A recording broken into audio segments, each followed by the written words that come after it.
ደሞ እኮ ቤትሽ እኮ ነው። እዩ አናፈቀሽም? አባትሽ እዛ እንደ ሕፃን ልጅ የትገባሽ የትወጣሽ ይለኛል። አንቺ ደግሞ እዚህ ታደርቅኛለሽ። ወይኔ ልጄ ከምን አይነት ሰው ጋር ነው እየኖርሽ ያለሽው? ልክ እንደ ራሷ ልጅ ነው የምትንከባከባት።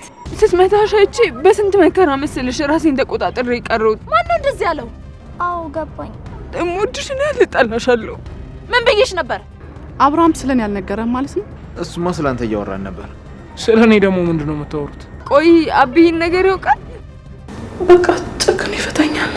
የሆነ የተደበቀ ሚስጥር አለ ማለት ነው? ጥያቄን አልመለስሽልኝም። ወይኔ ልጄ እኔ እኮ ላንቺ የተሻለ ነገር ያደረግኩ መስሎኝ ነበር። ለካ የባሰ ነገር ውስጥ ነው የከተትኩሽ። ዝም ብለሽ እንደ ዶሮ አትጩይ። አንድ ያልጨረሽው ስራ አለ። እስከዛ ግን ደህንነቷን ማወቅ አለብኝ። እስካሁን ትኑር ትሙት እንኳን አላወቅኩም። ሁሌም እኔ ላይ መደፍደፍ። ለሁሉም ነገር እኮ ነው ተጠያቂ አይደለሁም። ምን ላረግሽ እንደምችል ረሳሽ መሰለኝ። አንድ ነገር አድርገሃት ከሆነ የምር አለቅህም። ስንት ነገር ተነጋግረን ያንቺ ፍቃድ አያስፈልገኝም። እኔ እኮ ማርኮ ነኝ። በደንብ ያወቅሽኝ አልመሰለኝም።